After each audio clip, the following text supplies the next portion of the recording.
Okay, here we are. Today is Saturday, February the 27th, and it's just past 1 p.m. Eastern Time. We're doing this interview. It's for onegreatworknetwork.com. It's a new project by Mark Passio, formerly with whatonearthishappening.com. Who did very successful. He did a lot of speaking engagements and videos. And I've interviewed you a few times before, David, when I was doing online radio with People's Internet Radio.com. And I'm very interested and have been keeping up for years now on, the 9/11 truth movement. I hate to even use those words because it just, truthers and all of this stuff and these, conspiracy theorist terms, as if just having the critical ability to just notice inconsistencies in the narrative of the official story just makes you I don't know. I mean, it's ridiculous, how just normal, healthy functioning has been labeled a pathology over quite some time now. Okay, so you are with the Lawyers Committee for 9/11truth.org, and the website is LCFOR 911 with no slash .org. Is that right? That's right, LC4FOR 911.org. So, right, talk about what you and Mick Harrison have been, and I know there's others also involved, I believe, have been doing. What have you been doing for the last, 2 years now? Right. Well, the most significant, number of significant things we've done. We filed in 2018 a petition for a grand jury in the Southern District in Manhattan. And based on evidence that we have, that we accumulated, or actually we helped accumulate, architects and engineers did most of that work over many years. And we took their evidence and other evidence, and we wanted to put it into court because that evidence is indicative of controlled demolition used to bring down the towers. And when I say the towers, that whole complex was destroyed, but in particular, the North Tower, the South Tower, and Building 7, they all came down in a very suspicious manner. And our investigation showed that bombs and explosives were in the buildings. We have witnesses to that effect. And we have scientific peer-reviewed papers to that effect to show that, in fact, they came down, not as the government said, by office fires or airplanes hitting the building causing office fires, but by bombs. All right? So that's the first thing that we tried to do, was to get the grand jury going in the Southern District. Unfortunately, even though the U.S. Attorney at the time, Berman, received our material, wrote us a letter that was, we filed with them in April, and in November we actually got a letter back from him saying that he had read and reviewed our petition with the exhibits and that he would comply with the law, which was 18 U.S.C. 3332A, which our understanding was that he had a responsibility now to bring that to the attention of the grand jury and tell them about us and the evidence and things of that nature. Apparently that was not done. We had waited a long time, and we finally decided we have to go into court to force their hand and sue them. So that's what we're doing. They claim that we don't have standing, even though that one of the co-plaintiffs is Bob McIlvaine, who lost his son, and another lady lost her husband. What makes them say you have no standing? I mean, what does that mean? Well, that's a really good question. But basically, standing is what to show that you had an injury, or you suffered an injury, okay, and that you want that injury addressed. So basically, they're using some kind of legal finagling to say we don't have standing. Now that's being decided by a judge. We thought we would have a decision in the fall, and we still don't have a decision. So the judge has to rule whether we have standing or not. There's things called informational standing. There's things called organizational standing. Besides the complainants being the Bob McIlvain, because he lost a son, and Mrs. Hetzel lost her husband. Another lady lost her brother, who was a firefighter too. We have Christopher Joy, who worked on the piles. He was the commissioner in a department right next to in Queens, right next to Queens, Nassau County, and Franklin Square, Munson. And then we have Chief O'Kelly, who was a hazmat fire chief who has permanent injuries to his lung from working there. And then we have Richard Gates, who's the head of the Architects and Engineers, Architects and the Lawyers Committee. So we are the plaintiffs, co-plaintiffs. So waiting for a decision from the judge to tell us whether we're going to go forward and have our grand jury. Now, the fact that they're taking so long, it may be a good thing because they're trying to think, well, how are we going to handle this? Because the petition, when you read it, is very well done. The exhibits are startling, and I think they have a problem to say, boy, oh boy, this looks like, we should go forward with this. Can I ask you, I just wanted, would it be possible for even the public to be involved in this lawsuit? Because, haven't all of us really been injured from what happened on 9/11 and the fact that there never really was a proper investigation and, the stripping of rights, ever since 9/11 and this, 2-decade-long, supposed war on terror that's been going on since 9/11? Well, you certainly can argue that. I don't think you win it necessarily, but certainly those people that directly lost someone, I think that, incontroversial, that they would have some standing. And so we have to see how the judge, goes with that, how he presents the argument, whether he supports it or he doesn't. We don't know.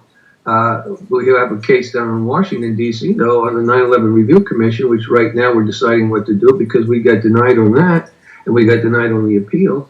And that was the argument. We didn't have standing. We didn't have either organizational standing or informational standing. Yet that was a different situation. Okay, it was a kind of a strange appropriations bill, and they could argue maybe that it wasn't supposed to be disclosed the results to the public. What we were trying to do there was 7 bodies of evidence. We were trying to get the Congress had a mandate that the FBI was supposed to review anything that anything that was 9/11 related that hadn't been considered originally by the 9/11 Commission. So it was like an update, in 2015 to start to update and give us some information on these things, but it was never done. So those areas included like the controlled demolition evidence, and it also included Saudi financing. It included the high fivers. All right, it included airplane parts. So isn't that standing enough? The fact that you have all of this evidence that's like contrary to the official narrative, like that should be enough to have a standing. No, not necessarily. Now you have to show that you have some injury or you were entitled to it.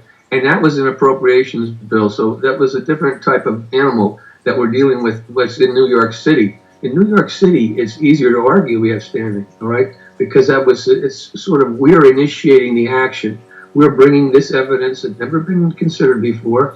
And we're bringing plaintiffs here that have definitely lost grievously loved ones. And, we're waiting for the courts to make a ruling and see how they, maybe they'll come through. But, that's what we're waiting for. And so, what you are in the process of doing right now, you were trying to get, the FBI to do their job. You have you're calling for a grand jury on that. Right. Well, what we're doing right now, that's on the back burner because we filed that. We've litigated that.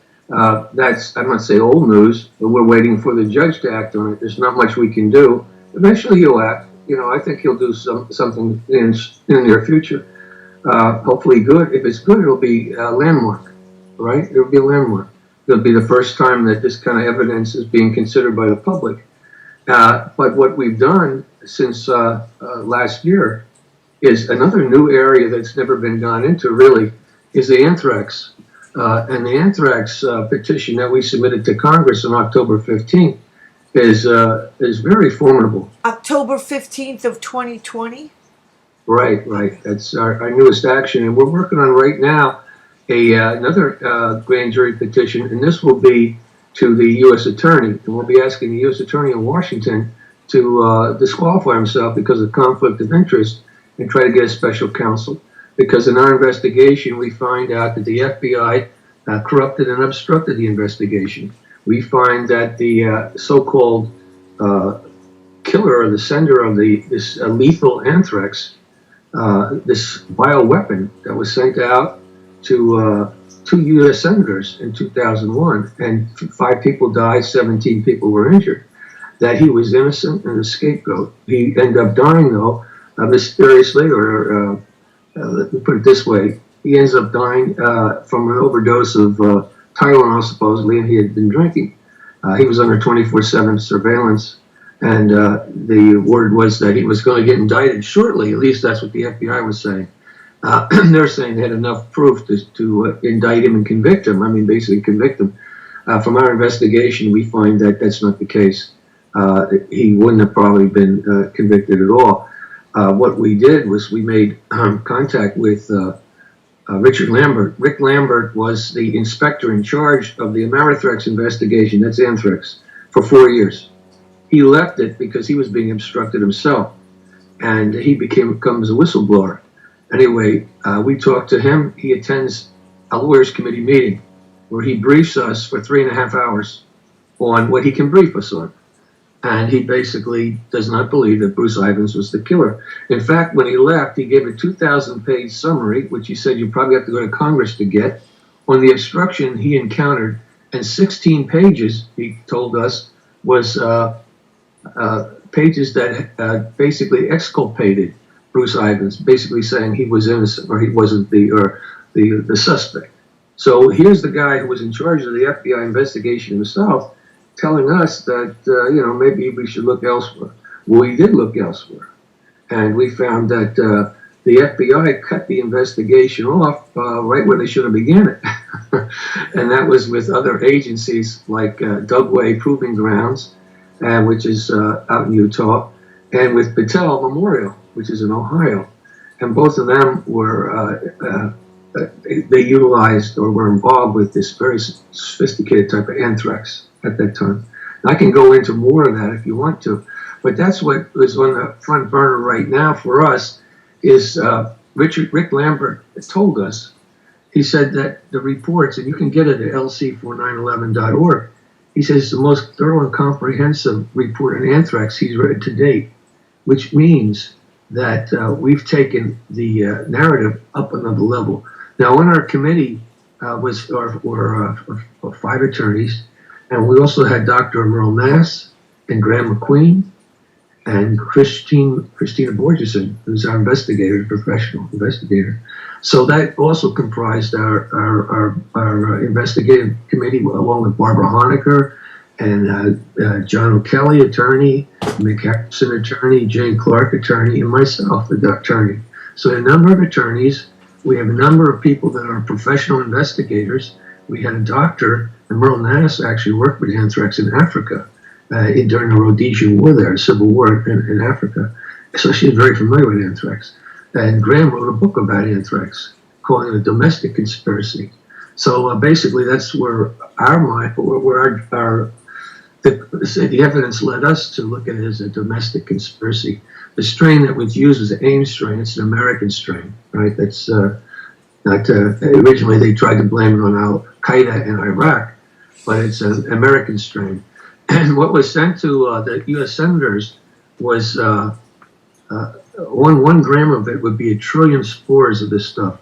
you can just imagine what a trillion, you can't imagine, that's what's, you can't, it's so sophisticated that when you open up an envelope, even if you don't open it up, if it's not sealed properly, it comes out like a gas.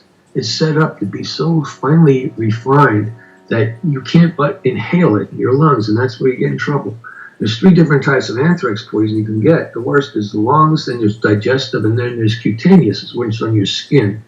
It's not instant death, any of those, but you have to get treated for it. And especially in your lungs, you got to get treated right away for it, or else you die. You know, it'll kill you. That's what it's set up. Now that was a bioweapon that was used in 2001.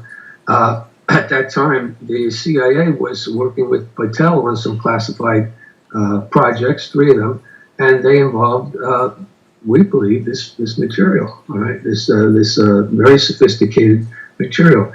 And it was a different type of material because it had a silicon component and a tin component, which I'd have to go into explain the RMR 1029 flask. I don't know if you're familiar with it. You're probably not. Most people aren't. They'd say, what are you talking about? What the FBI tried to do was to say that Bruce Ivins was the killer because of this flask, RMR 1029, that contained anthrax that was in his lab. And that he was the sole proprietor of it, basically. And through their examinations, they found these morphs, these variations, only in that kind of stuff. And those morphs were in the anthrax, the killer anthrax, and it was also in this flask. But as we went into the investigation, we found out that that wasn't necessarily the case, that the flasks consisted of a solution, 85% of it coming from Dugway. And Dugway was basically the source, it seemed like, of the mutants. But on some of these letters that went out, there was a thing called B subtilis. And B subtilis was really something that's associated with Dugway. The other 15% was Bruce Ivins. But Bruce Ivins' solution was tested and didn't have these morphs in it. So you can deduce that the morphs came from Dugway. Now, Battelle tested positive for the 4 morphs also. But Congress wasn't told about the involvement of Battelle and or Dugway. So that's where one of the problems is, that neither was the public. So looks like Ivins, they say, he had control of it, but he didn't. He had others, maybe over hundreds of scientists had access to that stuff over the period of time. So it wasn't necessarily him. They tried to say it was a lone wolf, but for example, Tom Brokaw got 2 letters. One, 2 days apart from each other. One was from Florida, St. Petersburg, Florida, and one was from Princeton, New Jersey, all right? And they could not prove that Ivins was in either of those places, let alone going all the way down to Florida to do something. So it looked like there was more than a lone wolf. It looked like there was some organization there and more people than one person. Okay, so when Bruce Ivins passed the lie detector test, they said he must be skilled in how to pass it. All right, so they spun it every which way to say, and this poor guy was eventually originally he was trying to help them. Now, what his job was at Fort Detrick, these are scientists from USEMRIC. Can I just ask you, wouldn't if it was Bruce Ivins, wouldn't it in the flask would have been found the Ames strain, the American, and it wasn't. Instead, it was the RMR 1029. Oh no! The Ames strain was the killer. Okay, that was in it. So what happened? The FBI ordered all the possibilities from Ames strain in the United States, all the labs to produce it, but there was no oversight of who was given what and whether they were, there was not any kind of accountability, really. I don't think so. But anyway, the Ames strain was the killer strain, and that's where you begin with. But that's not. There was 1,070 samples that were analyzed. So it wasn't just Bruce Ivins' sample. It was 1,070, and in only 8 was these 4 morphs found. And one of the samples was from Battelle. So Battelle had the morphs, all right? Battelle also had the connection to the CIA. But meanwhile, during that time, the FBI set up an interesting protocol, which basically was really arbitrary. They said that, Dugway was the main suspect, but Dugway wasn't really tested because they created a regulation where if the morphs were dead, they didn't have to be tested. So conveniently, all of the morphs that were involved in the 1029 run were not alive. So they weren't tested. Now you can test for DNA. You don't have to be alive. In fact, they were criticized by the National Science Association and their commissioner, investigation commission, for not testing these morphs. So Dugway's morphs, Dugway's sample, put it that way, were never tested for the morphs. But as we said before, the Ivan's solution, 85% came from Dugway, and 15% from him was tested, and it had no morphs. So we must figure out that the morphs came from Dugway. Now, a lot of people had access to that stuff, hundreds of scientists. So it doesn't mean that you know, what it means is that besides Ivan's, there's a lot of other suspects. And a morph, can you explain what that is?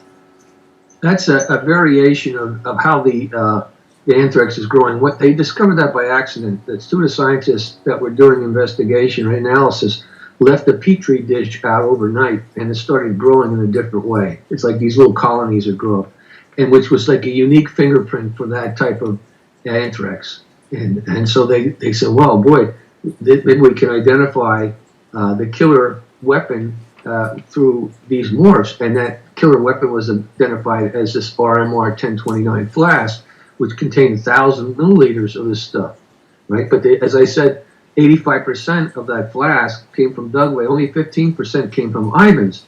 There was two different areas that it was stored in, and one of the areas was everybody basically had access to it. So Battelle tested positive for it, and so they had lots of. They could have gotten it from Battelle, and Dugway, from just the deduction there, would test positive for it, and there would be hundreds of scientists that would have access to it.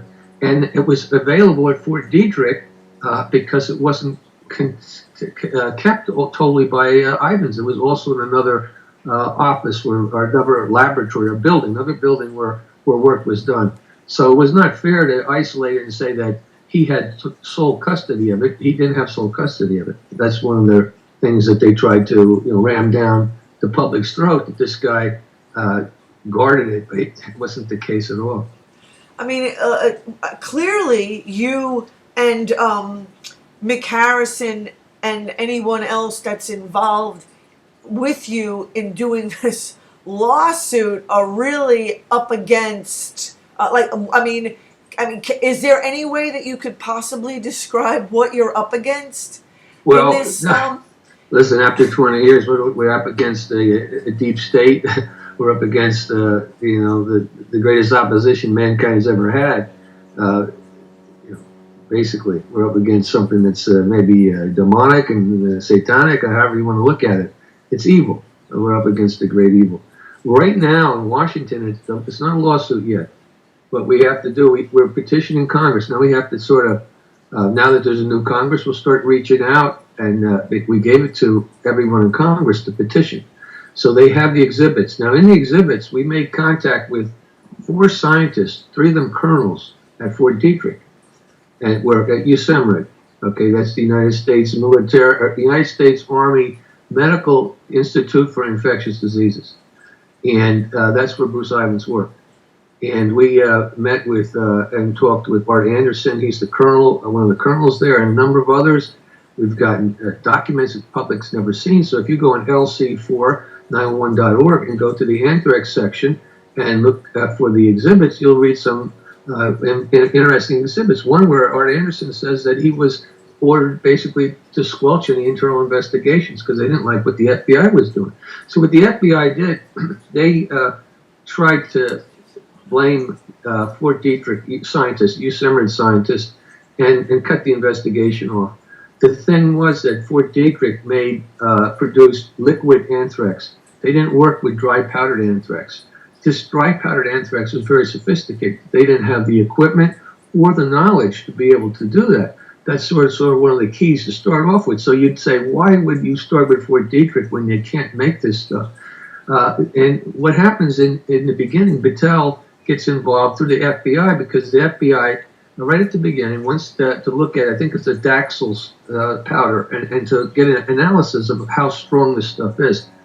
The Army had looked at it, and that's Fort Detrick, and they were going, holy cows, this is the strongest stuff we've ever seen. This stuff is jumping out of the test tubes. It won't stay on a slide when they try to put a microscope on it. It's sliding, it's energized. It's super energized. So that's their report. But the FBI comes in with Battelle, and Battelle guy did it, their main scientist, and he says, this stuff is 10 times less potent than anything. The Army says there's nothing to it, basically. And the colonel, or the Army guy, he goes off in this meeting, and he goes ballistic. He says, you guys autoclaved. It means you burnt it out. You distorted it. You turned it into hockey pucks. That's your analysis. Now, what's interesting is that's at the beginning. But later on, we see that Battelle, we didn't know at the time, but they had contracts with the CIA working with this kind of stuff, okay? So, in other words, we need further investigation, and we need to get the FBI out of the investigation because they're compromised. We need, in Congress, we asked them to set up their own committees to investigate it. We've talked to Rush Holt. He was the congressman down in the Princeton area. He's retired now. But he had set up a bill to do that at one time, H.R. 720, to have a new investigation of that anthrax. Now, Patrick Leahy's still there in Congress. He's a senator. He was one of the people that was attacked, basically. And Rush Grassley, he's still there. He's a senator. He was very upset about it at the time. And Gerald Nadler. Nadler was with Holt on that bill. So he's a congressman, very powerful congressman too. So there are people there. Now, during that period of time, the investigation, although the incidents happened in September, in the fall of September, the investigation continued for many years. In fact, Bruce Ivins died in 2008, all right? And the investigation was officially closed in 2010. But during that period of time, the Washington Post asked for a new investigation. They didn't trust the FBI. The New York Times even asked for a new investigation. They didn't trust the FBI. The National Science Academy that did the scientific work, they couldn't go along with the FBI. The Government Accounting Office, who did work too, they couldn't go along with their science either. Their science was flawed. This whole thing about the four morphs and that variation, that was what they concluded. That came from Bruce Ivins. Nobody else concluded that. Only they did, the FBI. Right. So it was false, really false scientific, presentation by the FBI. I mean, so when you clearly feel that, an organization like the FBI that should clearly be working with you, and it's obvious that they're working against you. I mean, it's like, that's what I'm saying. I mean, it's obvious. The FBI was working against its own inspector, Rick Lambert. He's a whistleblower. He was in charge of the investigation for 4 years. He gets out, and when he gets out, he gives them this 2,000-page summary, which is now classified, telling them what's wrong, why, what are they doing? And that he wanted to investigate it properly, and basically they were throwing all kinds of hurdles at their own people inside. So it's not necessarily fair to characterize the entire organization as necessarily corrupt or doing things wrong, trying to hide. Yeah. But certainly you can characterize certain key people in certain key positions of leadership or those that can direct an investigation of maybe being compromised, and that's what it seems like. They seem to be compromised here, ethically and morally. Truth was compromised. Is there a connection between 9/11 and the anthrax attacks? Yeah, definitely. The relationship. Sure there is. We think it's a 1-2 punch. What happens is, if you recall, there was Ciparol as an antidote for it, and Ciparol is being given to President Bush and Cheney and others supposedly either that day or right after. So, and this was with anthrax. Now, the anthrax didn't hit until the first letters were sent out about a week or so later. And A week after 9/11, right? yeah, and then there was another. The first ones hit around September, I think 18th or 19th, and then there was others around October 5th. I think they were sent out, or a little after October 8th. What happens in the meantime? There's a fellow down in Florida that dies, Robert Stevens. He works for American media, and of course nobody's putting it together at that time. But he's diagnosed with anthrax, but only the day before he died. It was a little too late to diagnose it. And eventually, it's believed that was the first death from the anthrax. The postal workers up in the D.C. area, two of them died. There was a doctor in New York City. She died. Or a woman who worked in a hospital. I don't know if she was a doctor or what her position was. And then there was a 91-year-old lady in Connecticut that eventually dies from it. And no one knows how it got up there. It could have just been on some mail. The spore on some mail. Somebody put it to their mouth or something, or their nose, and inhaled it. But in total, 17 people were injured. 5 people were died. All the ones that died from the inhalation anthrax. So that was the last one that died, I think, was in November. So from October 5th to around November 21st, I think, 5 people died. And that was, see, the reason that maybe Daxel and Leahy got theirs, they were dragging their feet on the Patriot bill. I'm not dragging, they wanted more time to look at it because it's very draconian measures, taking people's civil liberties away. And Cheney was drumming for war with Iraq and things of that nature. So he basically, my understanding is he basically told them this, just pick this up. And when they didn't pass it on October 5th, so shortly thereafter, I think by October 8th, that's when the letters were sent out. So, I mean, some people could argue that was a warning to them, or maybe more than a warning, to get this thing passed and to create hysteria in the public to want it to get passed. Because now you had terrorists, and originally people thought, oh, it was Al-Qaeda or Iraq. But the fact that it eventually was analyzed as AIM strain, and it didn't have bentonite. See, Iraqi anthrax has this elementary ingredient called bentonite. It's like a clay. And this didn't. It had silicone in the AIM strain. And the silicone in the tin, we believe, is what they call microencapsulation. And the microencapsulation brought the silicon was like inside the anthrax, not on the outside. The old days, they make it on the outside.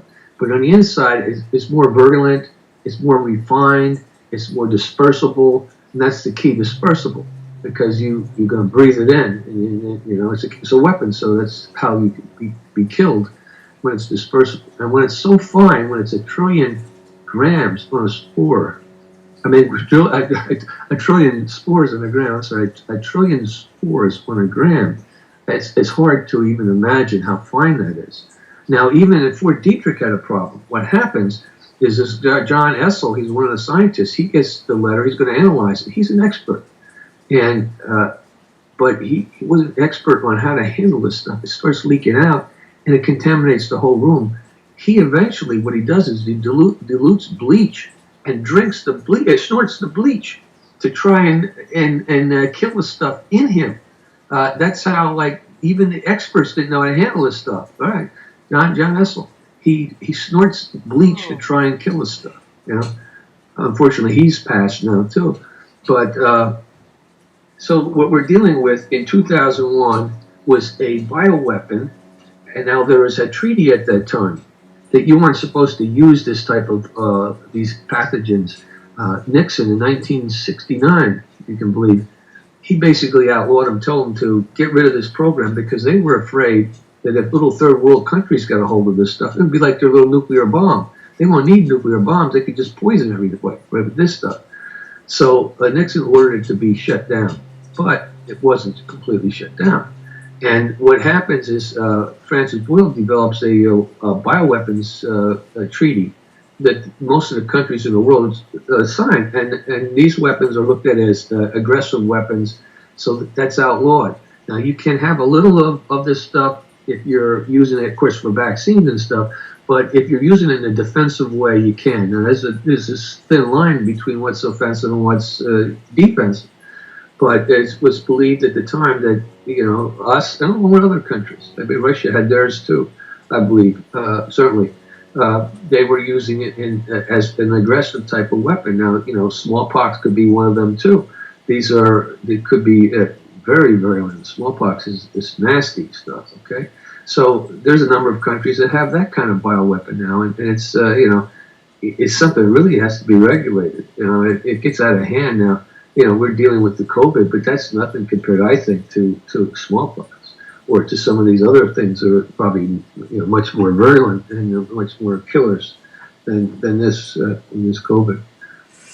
I have on the page on your website this picture of I guess it was the letter that was mailed like with the anthrax. Yeah. That's so I mean clearly right, they were trying to frame people in the Middle East as the culprits for sending Right. because it's Allah is great, death to Israel, death to America, are you afraid, you die now, but right, you said that it couldn't have been because the strain came from America. Well, here's the thing: you can always argue if you can't account for all the aims that another country got a hold of it. All right, you can argue that. But the beginning of, I think the premise would be that it is an American strain for sure, and it's kept pretty tightly, and they know if they give it to someone, they know who they give it to. Okay, so the FBI was supposedly going in there to get the AIM strain from all those who had it, at least in this country. And I think there was three other countries they were asked to submit, and there wasn't like a follow-up though. There wasn't necessarily subpoenaed, when all of a sudden somebody comes in and takes everything and you're not prepared for it.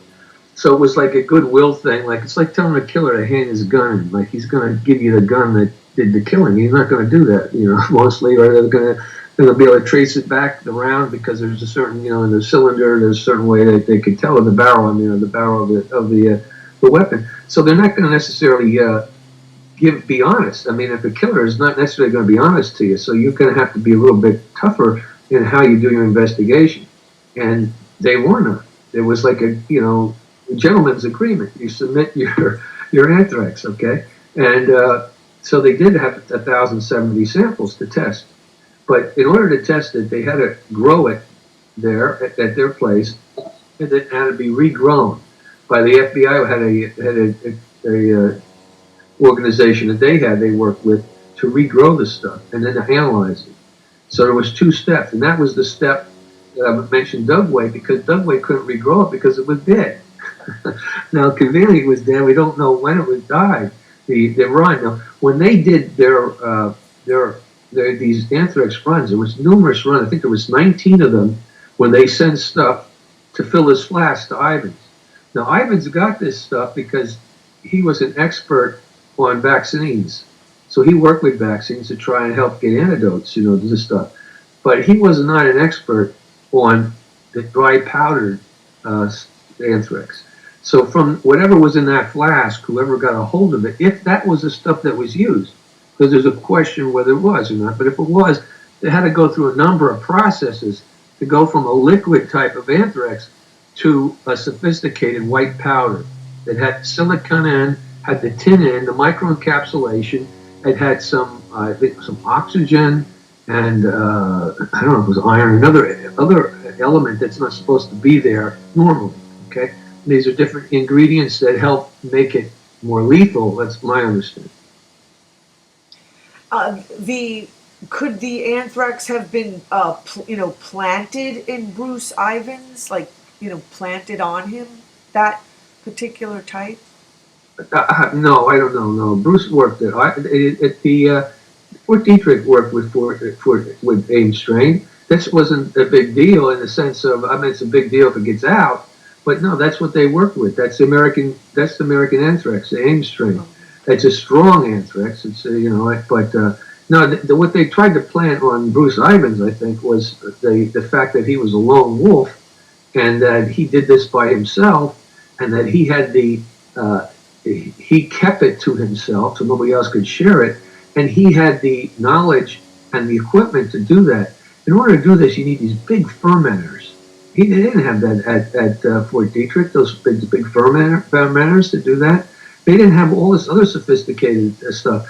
We also talked to Professor Hugh Jones, who was an expert with anthrax from the University of Louisiana, and from Barbara Hatch Rosenberg, who's from up in New York, an expert on the anthrax. And both of them agree with our paper, all right? And neither of them believe that Bruce Ivins did this, and both of them believed that, and along with their colleague who's passed, Stuart Jacobson, that it had to be done by a very sophisticated defense laboratory.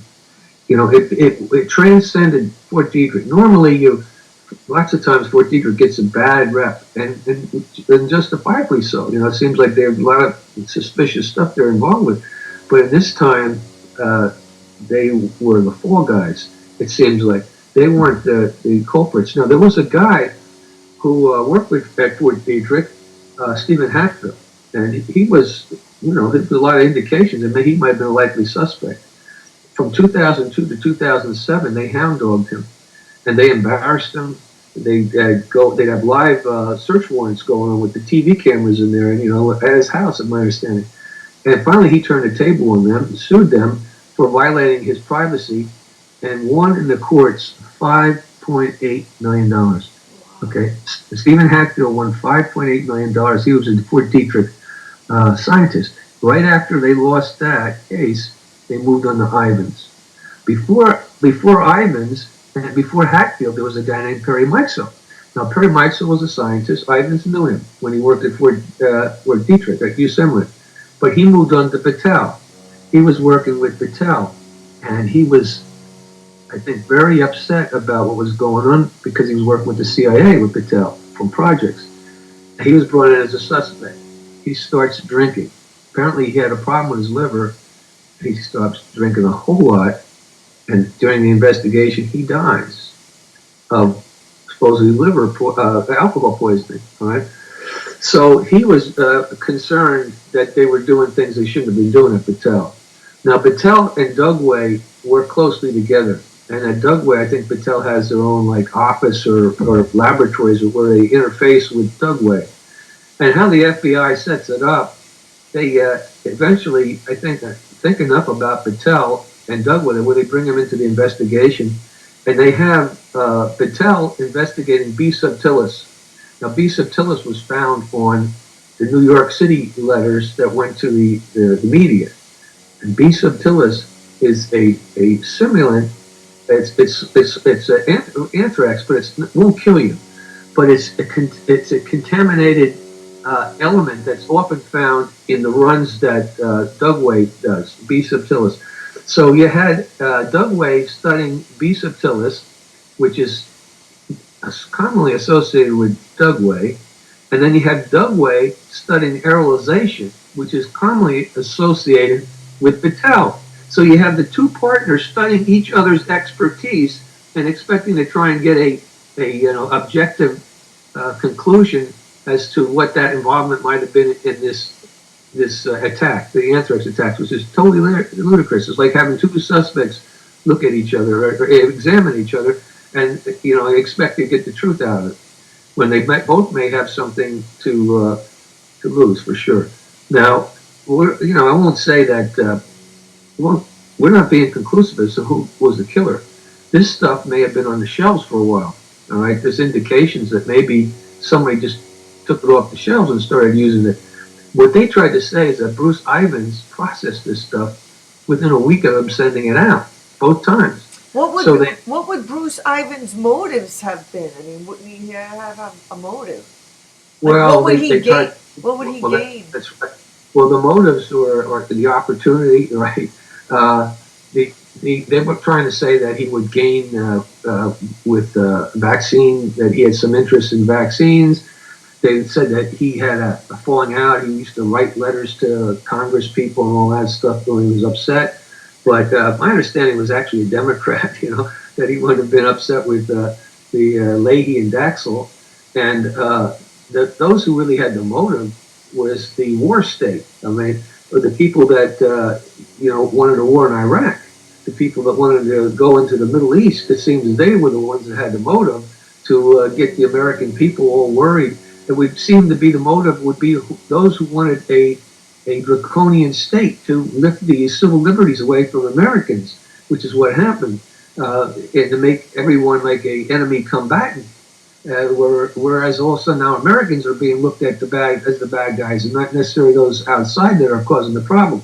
So it would seem like the military-industrial establishment, the defense industry, the bioweapons industry, all these little laboratories which all proliferated, they would all have a big stake in having something go down.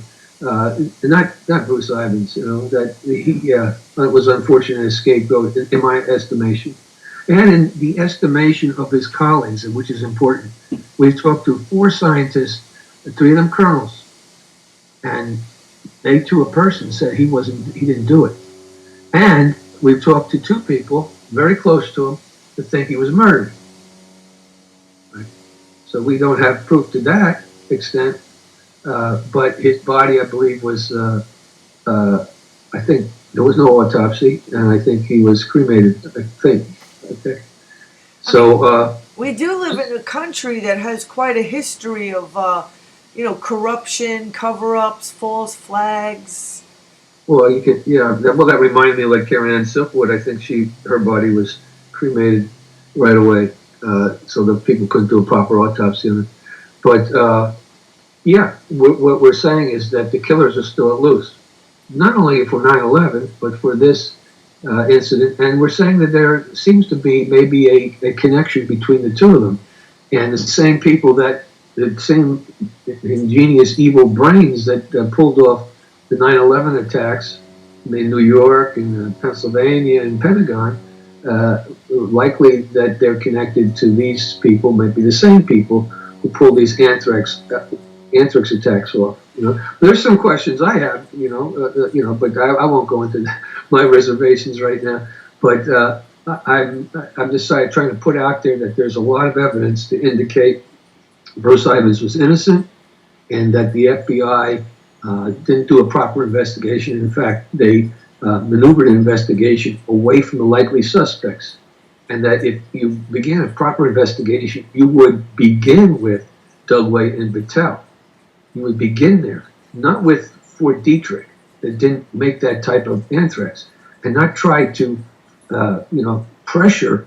When they pressure you, there's a 24/7 pressure on your family. They went up to his wife in the mall, Bruce Ivins' wife, with the kids, and said to her, "Your husband killed 5 people," and all this. And then they split the kids, and they tried to make deals with the son. I think probably was a lot of money in a car if he told them something about his dad or something like that. Now, Bruce Ivins had some, and he was easy for them in a sense because he had a history of some psychological, problems and peculiarities. But it didn't necessarily raise to any way that he could ever be a killer like this. And his colleagues would vouch for him. They knew him, intimately because they worked with him. They knew he wasn't that kind of guy. He was the kind of guy who volunteers for the Red Cross. He was a very funny guy. He was a musician. He could play the piano. He's the hit of the party. He was a prankster. He walked on stilts, like a guy going into an event with these stilts and stuff like that. That's the kind of guy he was. He was outspoken in a way, being a comedian in some ways. It sounded like, but he was beloved. And when he died, the church was filled with people crying. They knew that. But people at Fort Detrick know he didn't kill those people. He was blamed for it. All right. So what we're doing actually is we're trying to set history straight here. If we can't get even further anywhere other than that, Ivins wasn't the killer, that would be, I would get some satisfaction out of it. But to take the next step, who was the killer? And and you ask the question, why would they do this? What's the motive to do this? Well, who's been gaining? I mean, who's been profiting, gaining since 9/11 and these anthrax attacks, and this again, this totally fraudulent war on terror that clearly, this country doesn't want to end, and it just, it just keeps perpetuating. It's not solving any problems. Let me read you something I have here. This cracks you up. It's pathetic. But there was Congressman Nadler. He was asking a question that I'm asking about the Battelle and Dugway. He says, how, on what basis, and using what evidence did the FBI conclude that none of the laboratories it investigated were in any way the sources of the powder used in 2001 anthrax, except the United States Army Laboratory at Fort Detrick, Maryland? Please include in your answer why laboratories that have publicly identified as having the equipment and personnel to make anthrax powder, such as U.S. Army's Dugway Proving Grounds in Dugway, Utah, and Battelle Memorial Institute in Jefferson, Ohio, were excluded as possible sources. And I think it took 7 months. It took a while, but they got back to it. Mueller got back to it. This is what they say. Listen to this. Initially, the spores contained in the envelopes could only be identified as Bacillus anthrax. They were then sent to an expert who strain typed the spores as Ames. Once the strain type was identified, the FBI began to look at what facilities had access to the Ames strain. At the same time, science experts began to develop the ability to identify morphological variances contained in the male anthrax. Over the next 6 years, new scientific developments allowed experts from the FBI laboratory and other nationally recognized scientific experts to advance microbial science. This advancement allowed the FBI to positively link specific morphs found in the male anthrax to morphs in a single flask at Yosemite. Using records associated with the flask, the FBI was able to track the transfer of subsamples from the flask located at Yosemite to 2 other facilities. Using various methods, the FBI investigated the 2 facilities that received samples from the parent flask and eliminated individuals from those facilities as suspects because even if a laboratory facility had the equipment and personnel to make anthrax powder, this powder would not match the spores in the mailed envelopes if that lab had never received a transfer of anthrax from the parent flask. Now, I'm not sure if you're catching it, but what they're saying is they had the, using various methods, the FBI investigated to 2 facilities, at Dugway and Battelle, that received samples from the parent flask and eliminated individuals from those facilities as suspects because even if a laboratory facility had the equipment and personnel to make anthrax powder, this powder would not match the spores in the mailed envelopes if that lab had never received a transfer of anthrax from the parent flask. They're saying that they received the transfer, and they're saying they're leaving them off because they didn't receive a transfer. It's like convoluted thinking. How can you do that? You just admitted that they received the transfer of the stuff, but you're telling the Congress the reason we didn't look at them is because they didn't receive the transfer. So that's what it is. So they're lying. It's convoluted. I've never seen anything like that. It's so like a gymnastic. It's like it's crazy. It's crazy. But that was their rationale to Congress. Now Congress, you should have said, "What the hell are you talking about?" But they didn't. Right? They didn't do it. Yeah, that's. You would think people really would want to get to the bottom of this and really want to find out, the truth of such an incredible, event that happened 20, it's going on 20 years ago. And, I was going to ask you, do you ever get offers like from attorneys, maybe even like around the world that would possibly like want to help and be in on things, or just attorneys maybe even in this country? And not so far. I mean, I don't think there's too many attorneys that are going to dig into this stuff, and for different reasons. And there's other attorneys that dig into some things that are similar. I mean, not necessarily 9/11, but there's a lot of other stuff out there that some of it's similar in a sense that it's evil and it's corrupt and the government probably involved in it. But no, we haven't gotten that kind of support. And as the years go by, maybe it's less likely to. Maybe 10 years ago, maybe we had more support.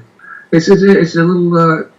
What you're basically saying is that and what we've been saying for the whole time is that the reports of the 9/11 crimes are the government reports are bogus. They're lies. They're not done properly. The truth has been obstructed the whole time, and the truth has always been out there, as I say, but it's been obstructed. And what we're trying to do is take some of this obstruction away so you can see a little clearer. So in reference to what we did in New York City is that we're waiting right now for the judge to come down and make a landmark decision to say, you have standing. Okay, baby, we're going to present now, they're going to present the evidence of the red-gray chips and animal thermite, right? The over 100 statements from firemen that experienced bombs and explosions, the seismic reports of the bombs going off in the buildings and in the basements before the airplanes even hit, all right? And things like that. And it'll be super. Just people looking at the using common sense and watching the buildings go down. And hearing the narration maybe from David Chandler explaining the free fall in Building 7 for so many seconds. I think 2.3 seconds, 100 feet, and no explanation. How NIST had to actually change their report, but couldn't explain the free fall. They admitted that it was a free fall for 2.3 seconds or whatever, 100 feet. But they couldn't explain it. You can explain it easily, not by office fires. You can explain it through explosions, but they won't accept that as a possible hypothesis, which to me is totally. To me, that's criminal in a sense, certainly. And then the other area that I mentioned, we're still dealing with this 9/11 Review Commission down in Washington. That's not necessarily settled yet, even though we lost the appeal. But we're still working on that. But this new one in anthrax, no one has done what we've done. We've taken the literature to the next level, the science and raised questions that even the experts in that field at that time say that we're on the right path. They agree with what we're saying, and basically what we're saying is that FBI science was bad, and that Bruce Ivins was likely an innocent man.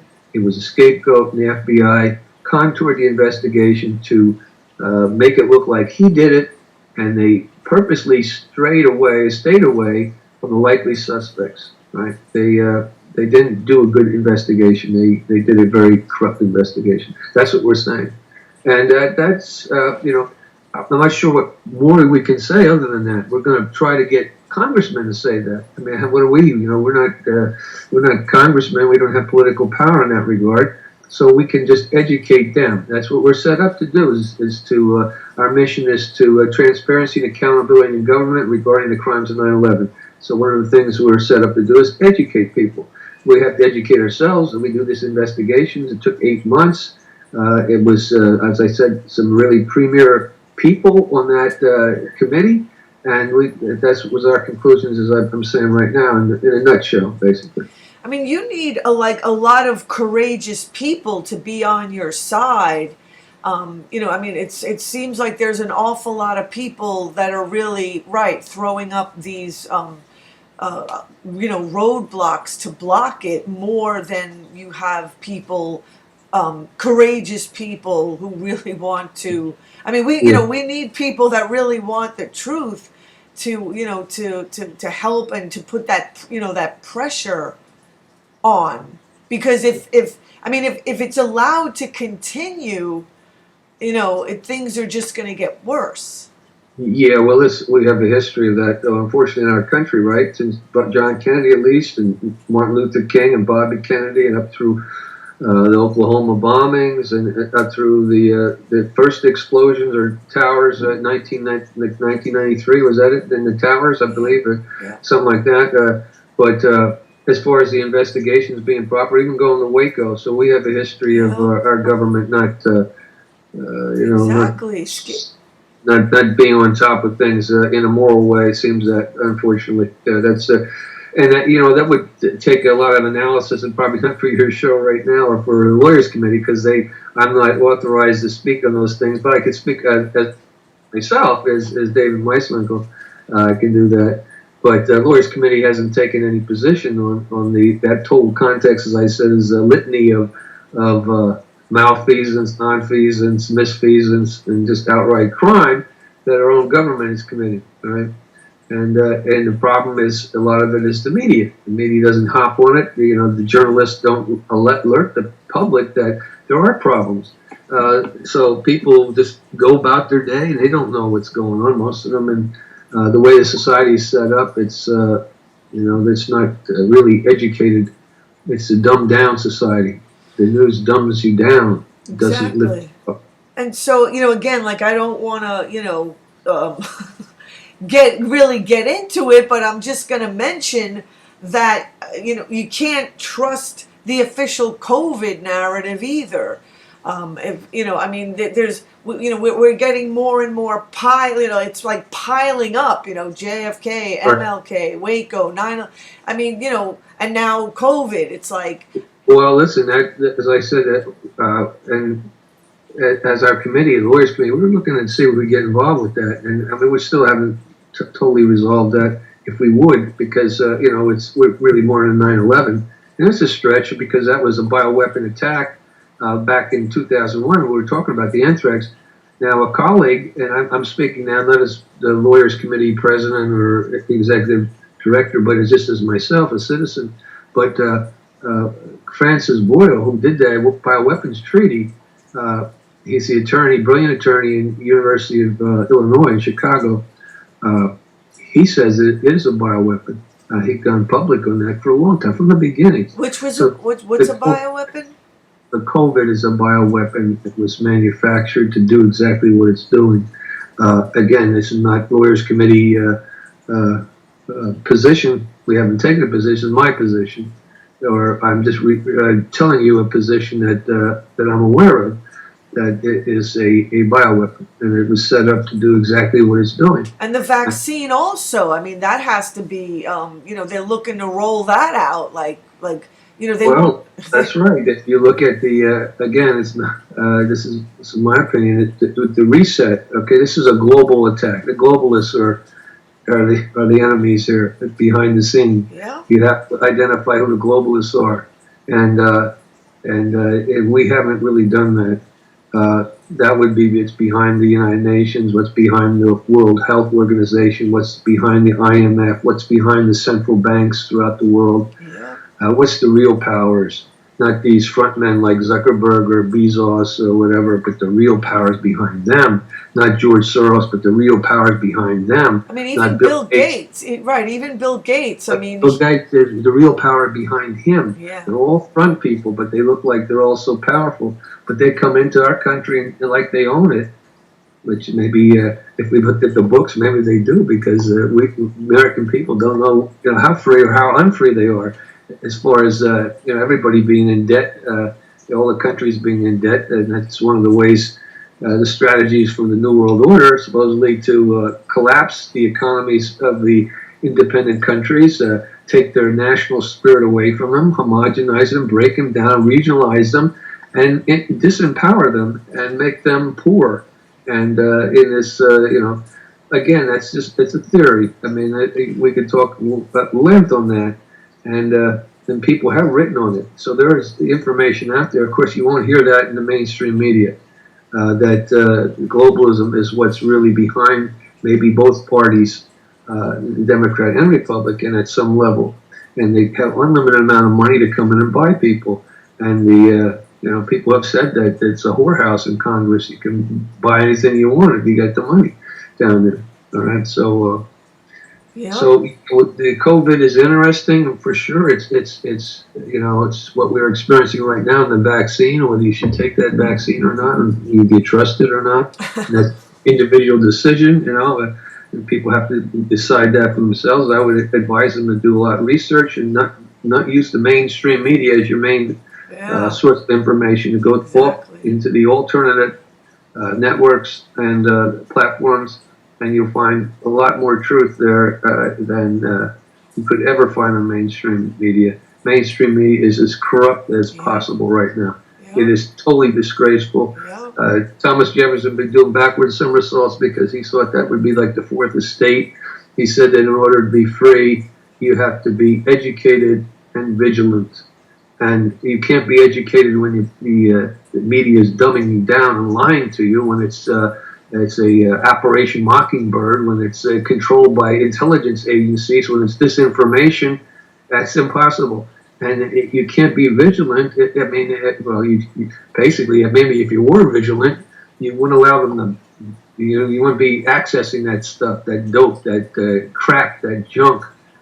That's what your brain is like. It's like a muscle. If you just ate candy all the time, or ate fatty foods, you wouldn't look too good.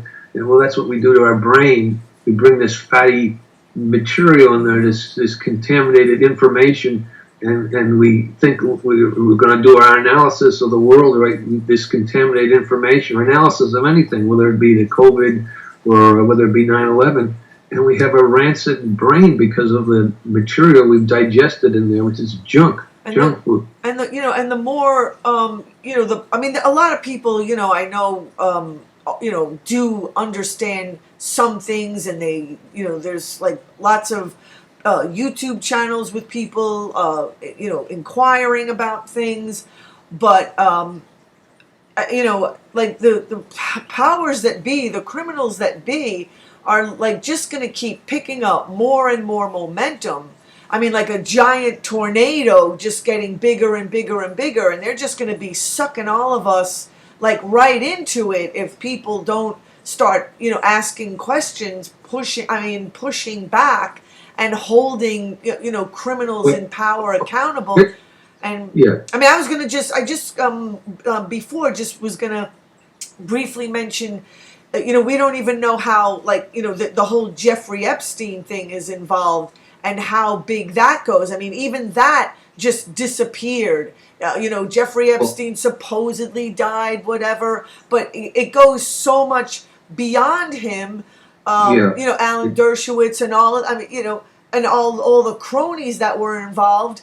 And it's like, so what happened to that case? It's like everything just kind of fades away, but but it doesn't fade away. It's picking up more speed and momentum over time.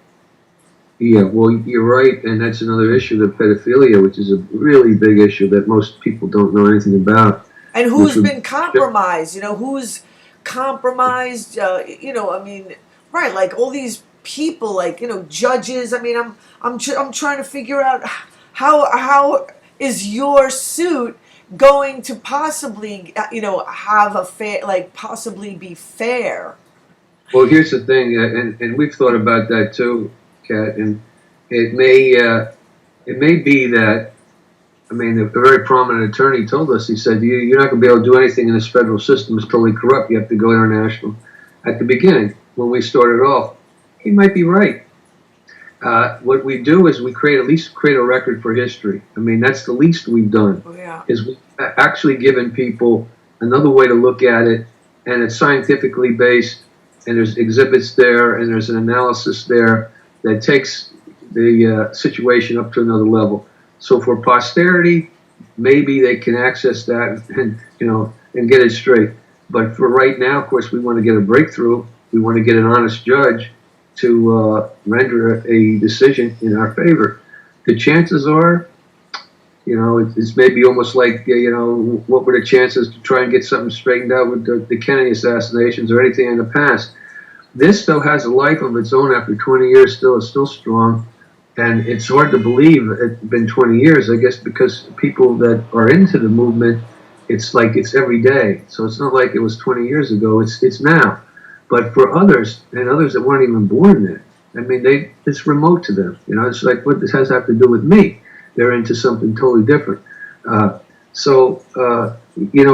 chances are, it's not good. We know that. But nevertheless, there's still a chance. and maybe we'll get a good human being, a good patriot, a good American, or just an honest judge. And then again, the question is how many judges are honest once you go through the system and you get to the top. They have a way to refine maybe the good ones out, and maybe you don't. Maybe you end up with the crud at the top. Instead of the cream at the top, you get the crud at the top. I don't know what made me just think of Ralph Nader. Like, I mean, that guy's like a pretty good, fighter. Like, I don't know what his stance on 9/11 is.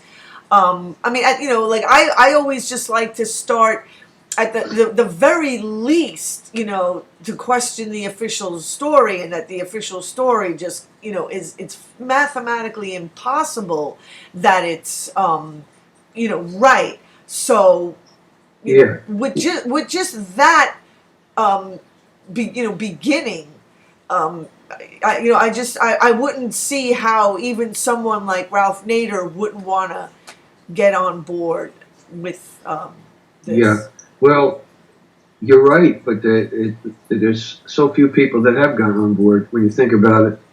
But for architects and engineers, it would probably be nothing there. It'd be just, at least there's some organization. And for us, the Lawyers Committee, what we're just set up to do is to try to, like, we took the architects and engineers' work and take it to the next level, because they're not attorneys. They don't go into the court. We're trying to get into the court. And that's what we're trying to do with the anthrax, to now get it before the Congress. Now, the Congress can do that. We don't need a court. They can do their own investigation, just like the 9/11 investigation, set up the committees to look at it. And then, as I said, we're going to give it to the U.S. Attorney, but we think the U.S. Attorney, of course, is in bed with the FBI, so they can't investigate themselves. So we're going to ask for a special counsel that when we do that. So that'll be a different nuance so far to our approaches. But then we still have Shanksville, which we didn't get to. And the most controversial of all is the Pentagon, which we put on the back burner because there's four different theories as to what happened, or more. And people are really, they get at each other's throats there. It's really a shame. But, it's not the most civil, discourse there. Is people that are really, push their position, and when you have four different positions, everybody's pushing it. You'd say, well, where the heck was the agreement? What can we agree on? So right now, the Pentagon will take care of itself, but right now that's our last priority, probably. So just like AE 9/11 Truth, they have thousands of architects and engineers involved with them. And so we need like the same thing for you guys. Like you need like thousands of lawyers, like stepping up to the plate to just at least, start with the most basic premise that there was never even an investigation into the events of 9/11. Well, they'll say there was. Of course, David Ray Griffin wrote he countered and criticized the 9/11 Commission. The 9/11 Commission did an investigation. It wasn't a criminal investigation, but they nevertheless did an investigation, which it could be argued as totally a bogus investigation. That they did. They didn't. They don't have Willie Rodriguez's testimony in there, and they don't have fireman testimony in there. They don't have Norman Minetta's testimony in there. They have a number of them.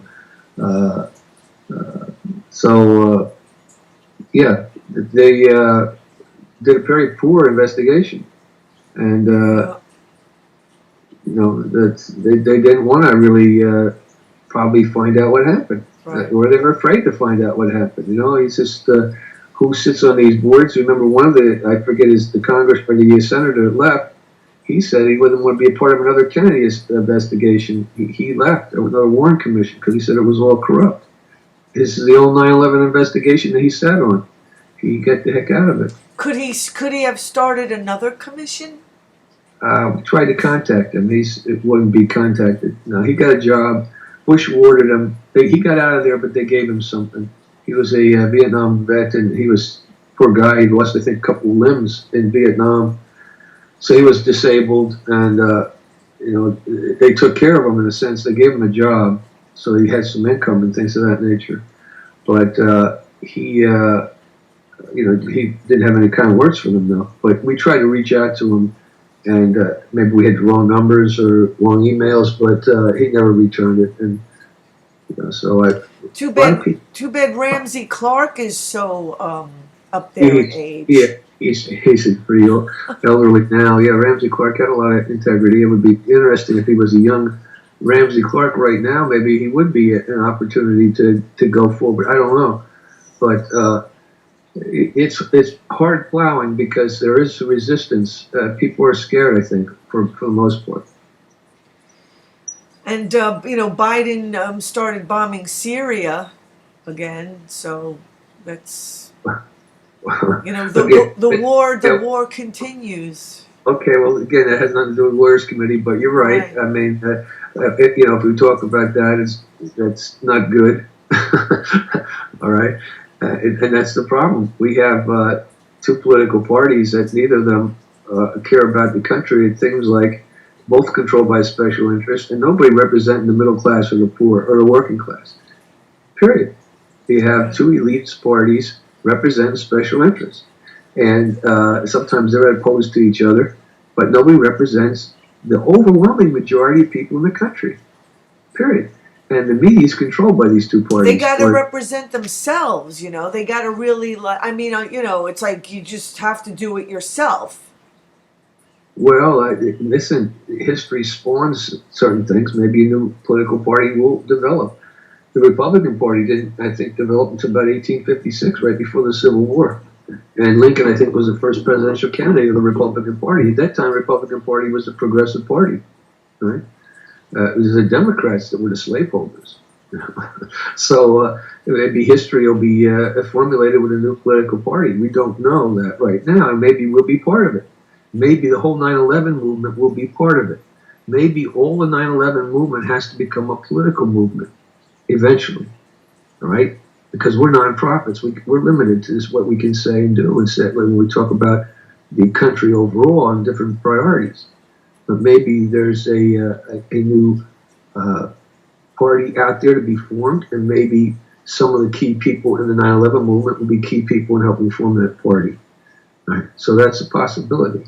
And maybe it's even a necessity, because how are we going to ever get out of this situation with these two parties spinning us farther into the mud?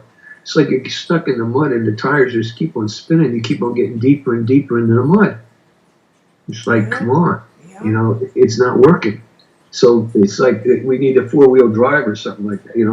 We need to get out of there, but we can't get out of it. These tires. These are these two parties. They're both bankrupt morally, both of them. Exactly, and they used the war on terror to get the people to give up more and more of their rights.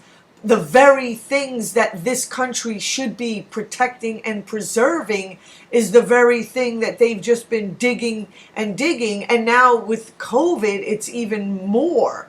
Right. Again, as I talk at myself, I'm not for the Lawyers Committee. You're right, but they don't value your rights. To them, you have no rights. Exactly. And they don't value the Constitution. It's a nuisance to them. So the people literally, like, they have to protect their rights. Like, they're the ones that have to stop allowing and giving up and surrendering more and more. I mean, like, how could you surrender the very thing that is the most valuable and your country should be preserving it? And I mean, the people buy into this, like, they buy into it.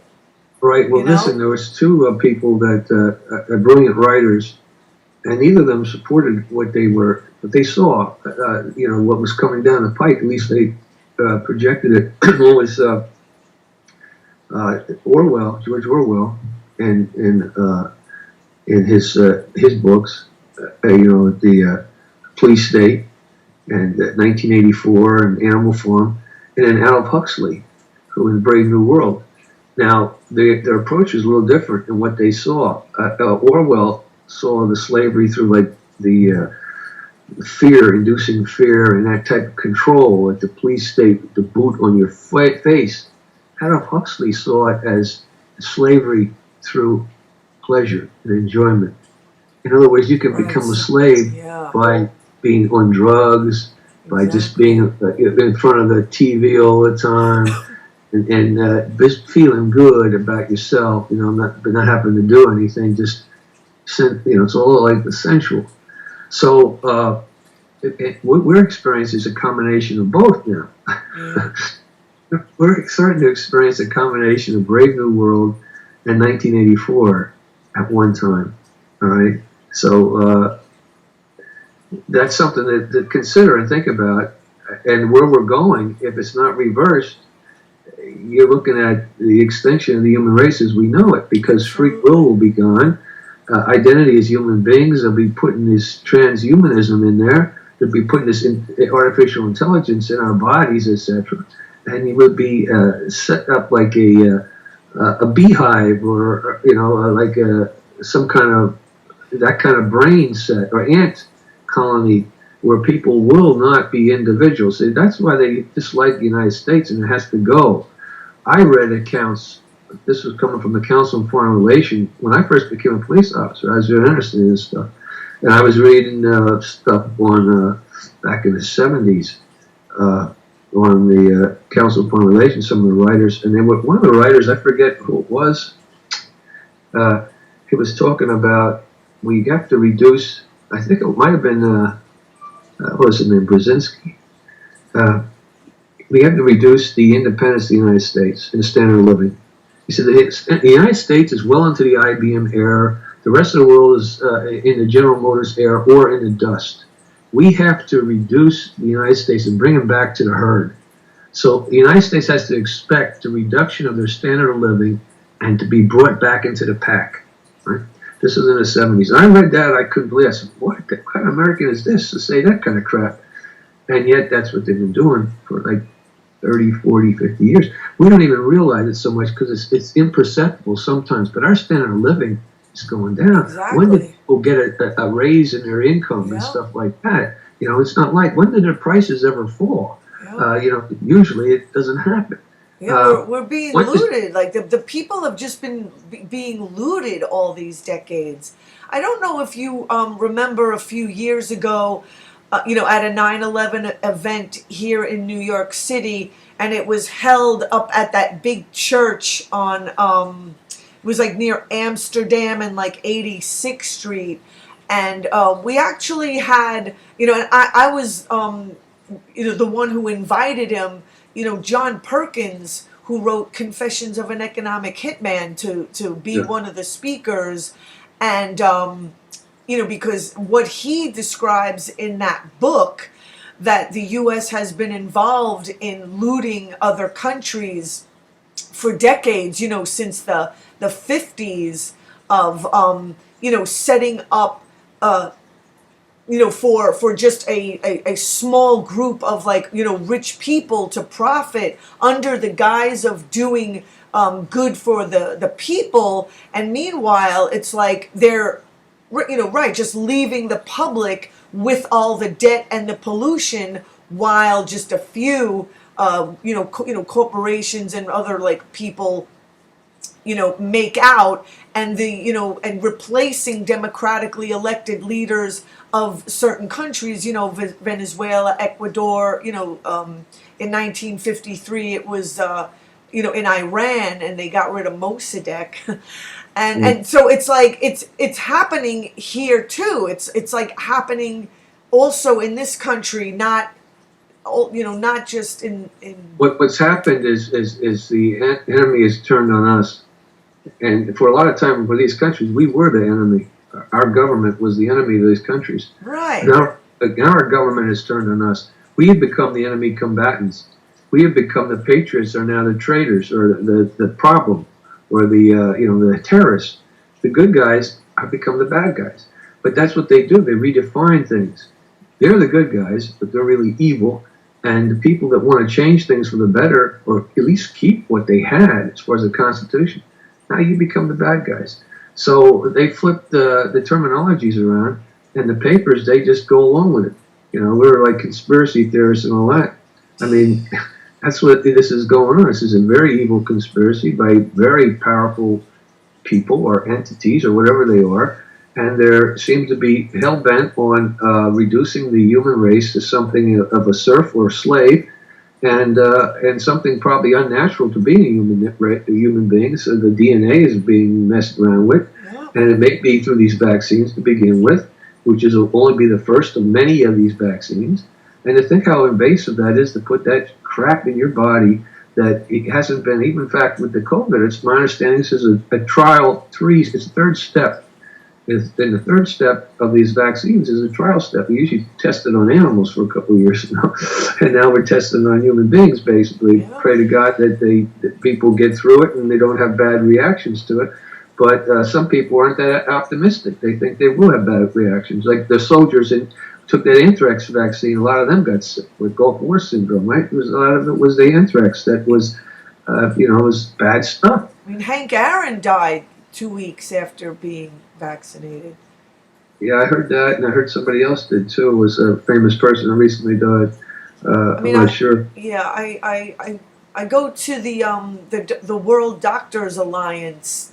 They have a really good website about all of this stuff.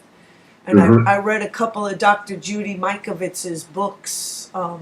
She was a scientist, See, people like Judy Mikovits, they should be the ones that are in these government positions. Right. Or maybe even John Perkins. I've met him too, the economic hitman. Now that he's a good guy, right? He might be good to bring into government, and because they know the flaws of the corporations and things of that nature, or even intelligence agencies. But we met guys like you probably met him, like William Binney from the NSA, Ray McGovern from the CIA, Rick Lambert from the FBI, all top-notch people, good human beings. Art Anderson from Yosemite that we met, Colonel Anderson, amazing human beings. I mean, there are good people that could be, and they proved themselves. They proved their mettle, and they would be great public. I don't want to say quote servants, but representatives in some way of being in these departments, and you can trust them. We have people in those departments you can't trust. They have their own separate agenda, and it's not for the betterment of the United States or for its people. Absolutely. Okay, I guess we should, leave it there. We've gone for an hour and a half, and I want to thank you, David Meiswinkle, and again, the website, for your lawyers committee is www.lcfor911.org, and people can find, there's links to all the petitions, the grand jury, and all that. Again, like I just like to get you, I wish you could have like lawyers, judges from all over the world. I mean, again, just like what was his name? Ferdinando Empanzamato, the judge that came and spoke. He was the judge that worked and put people away during Operation Gladio in Italy. Like, I mean, that's what you guys need. Like, you need. Well, he came here. We were friends with him. I mean, he attended one of our gatherings that we set up with the architects and engineers in New York City. He sat on a panel. Yeah, I was there. Yeah, and but unfortunately, he died after that. Sometime after that. I have a picture with him. Yeah, he was a good man. Yeah. A brave man, a brave man. Okay, David. Knuckle punch. Okay, there you go. We'll be in touch, okay? Okay, thank you. You take care. Okay. Right. Okay. Bye-bye. Peace. Bye. So, again, this is Catherine with a C, Watters with 2 T, and this interview is primarily for OneGreatWorkNetwork.com, and they took my YouTube channel down. 10 years. I've had like 10 years of videos of all the things that he was talking about. I had videos of it on my my channel, and it's gone. It was called Cat April, like the month, Watters with 2 T's, on YouTube, and they took it down after I posted a 6-minute video with Dr. David Martin calling the vaccine a pathogen creating device. I mean, they took it down real quick after that, and I've been trying to appeal to get it back up, but I don't know if I'm going to. So on Odyssey, I have I opened a channel on Odyssey, ODYSEE, and BitChute. My BitChute channel is Raging Watters with, is it 1 T or 2 T's? Anyway, yeah, Catherine Watters, at Catherine Watters on Odyssey. And right, again, please go to onegreatworknetwork.com. Thank you so much.